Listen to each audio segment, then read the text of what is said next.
ABS-CBN News and Current Affairs. Naglilingkod sa inyo saan man sa mundo.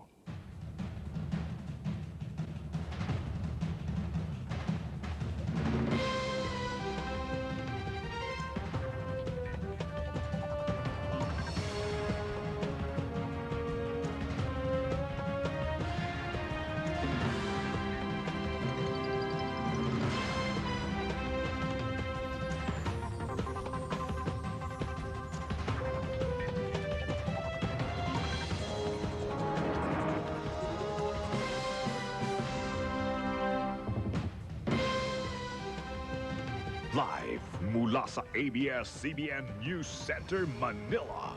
Ito ang TV Patrol World! Magandang gabi, Pilipinas! Mula dito sa Sagip Kapamilya Relief Center sa Quezon City, ako si Julius Babaw. Mula naman sa nasalantang probinsya ng Real Quezon, ako si Karen Davila.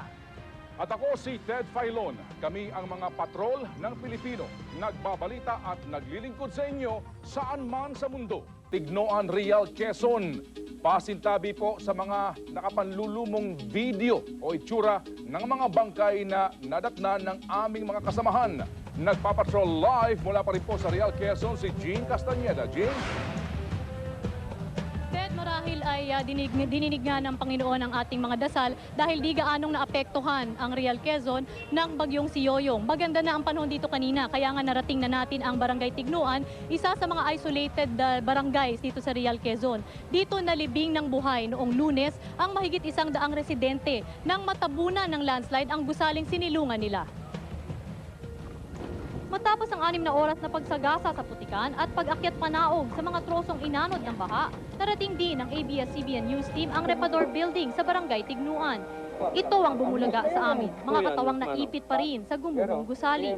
4 na araw na pero hindi pa rin nahuhukay ang mga katawang nabaon ng buhay dito. Dumating na ang rescue team na tutulong sa paghugot ng mga bangkay.